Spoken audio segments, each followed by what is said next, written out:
Cinderella.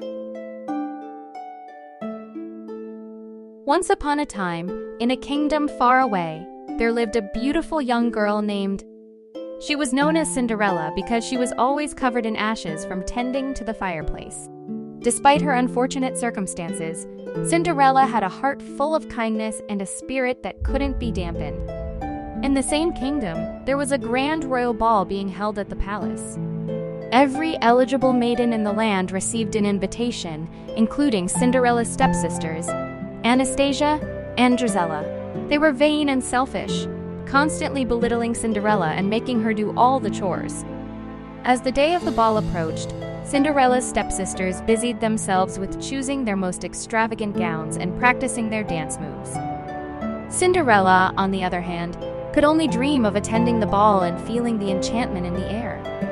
One fateful afternoon, as Cinderella was lost in her daydreams, a magical being appeared before her. It was her fairy godmother, a shimmering figure with a twinkle in her eyes and a wand in her hand.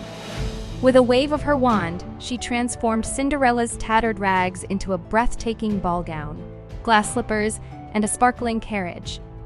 But the fairy godmother warned Cinderella, "My dear, this magic will only last until midnight. You must leave the ball before then, or everything will return to its original form." Overwhelmed with gratitude, Cinderella thanked her fairy godmother and set off for the royal ball. As she entered the palace, whispers of awe followed her every step. The prince himself couldn't take his eyes off her radiant beauty. Cinderella danced gracefully, her glass slippers glimmering with every twirl. The prince, captivated by her charm and elegance, approached Cinderella and asked for a dance. They conversed, laughed, and shared a magical moment that seemed to freeze time. However, as the clock struck 11, Cinderella remembered the fairy godmother's warning.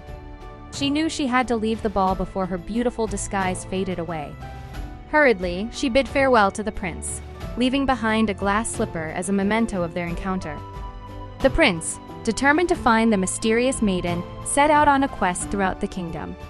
He visited every house, asking every maiden to try on the delicate glass slipper, hoping to find the one whose foot fit perfectly. Meanwhile, Cinderella had returned home, back to her life of servitude and hardship.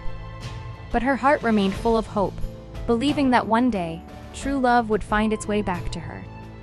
Word of the prince's search spread far and wide until it reached Cinderella's house. Anastasia and Drizella tried desperately to fit their feet into the slipper, but it was no use. Cinderella watched silently from the sidelines, knowing her time would come. At last, it was Cinderella's turn. As she slid her foot into the glass slipper, it fit perfectly, as if it were made just for her. The prince's eyes widened with joy and relief. He recognized her as the enchanting maiden he had danced with at the ball. In that moment, Cinderella's stepmother and stepsisters realized the cruelty they had inflicted upon her. The prince saw the goodness in Cinderella's heart, and he knew she was the one he wanted to spend the rest of his life with. And so, Cinderella's life was transformed forever. She became a princess, but more importantly, she found true love and happiness. She forgave her stepmother and stepsisters, teaching them the power of kindness and compassion. From that day forward, Cinderella and the prince ruled the kingdom with fairness and benevolence. Their love story became a legend, reminding everyone that true beauty lies within, and dreams do come true, even in the most unexpected circumstances.